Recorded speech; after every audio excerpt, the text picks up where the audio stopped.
Hey folks, it's Marvin Cash, the host of The Articulate Fly, and we're back with another Southwest Virginia fishing report with Matt Riley. How you doing, Matt? I'm doing great, Marvin. How are you? Just trying to stay out of trouble. Checked your weather before we got on, and it looks like you are pretty solidly in a fall pattern. Nice chilly nights, a little bit of rain, but probably not enough to mess anything up. Yeah, that about sums it up. I mean, we were pretty chilly last week. Things have warmed up again, but pretty seasonal. It's been raining all day here today, but the trout streams and the bigger rivers are still dropping. So we got a little bit of rain a couple of days ago. I guess Friday, that kicked everything up a little bit, but I don't think any of the rain today is really going to affect much. Got it. And, I assume that your smallmouth bite's probably winding down a little bit, which kind of leads into a question we've got from Josh about, what are they eating these days? Yeah, I mean, it is tapering down. I mean, certainly the traditional summertime fishing is on its way out. Last week we were still, getting some action on top water, catching some nice fish that way. Even, surprisingly, like I had a day after we had like a 38-degree night, and I had some clients that wanted to try top water. So I had one guy throwing, and, we were catching fish at 10 in the morning like that. But most of the action's been, in the warmest hours of the day, like 1 to 4 p.m. And top water, is still viable, but fish haven't been coming up as readily the last couple of days. So, I'm throwing more, bait fish imitations and crayfish and that sort of thing right now. And certainly, there's still bugs around. I mean, there's still cicadas, there's still damselflies and dragonflies, but over the next couple of weeks, we should start to get a couple of frosts that'll start to knock them back.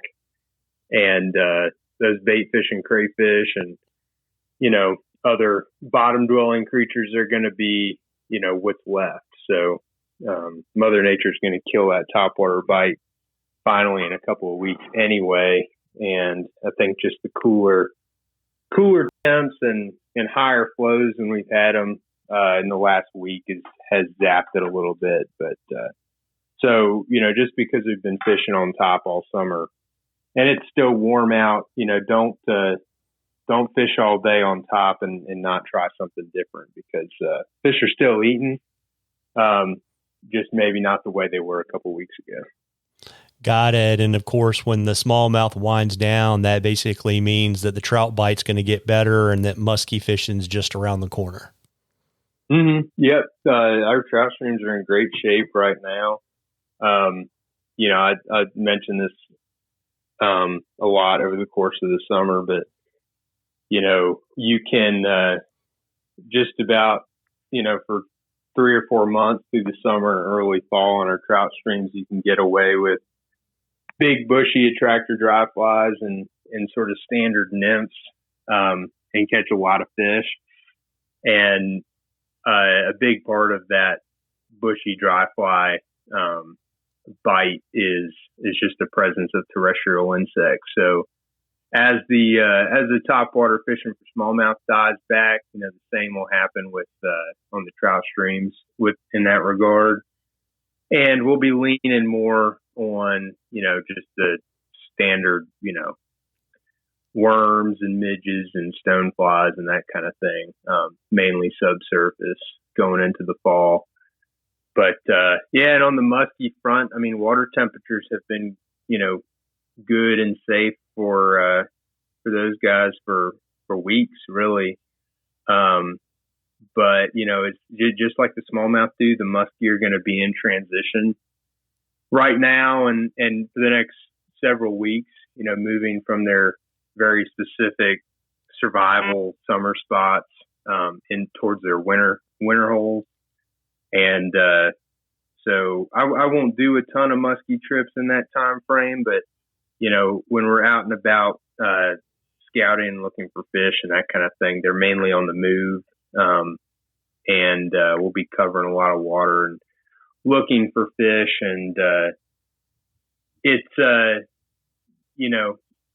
I like to tell people if they're fishing this time of year, not to put the data that they find in a specific folder. It's not just because you find a muskie in one spot in October doesn't mean he's going to be there in December or January. So understand that seasonal movement and just keep that in mind when you're out fishing the next couple weeks and into the first part of November. Got it. And, folks, we love questions on the articulate fly. If you'll send them to us, you can email them to us or send them to us on our social media pages.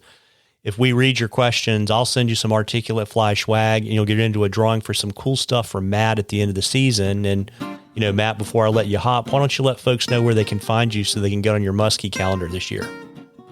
Sure thing. Yeah, the website is MattRileyFlyFishing.com, and my email and phone number and social media links and everything are on there. So however you feel best reaching out, I'd love to hear from you. Well, that's great. Well, listen, folks, take advantage of this great fall weather and get out there and catch a few. Tight lines, everybody. Tight lines, Matt. All right. Thanks, Marvin.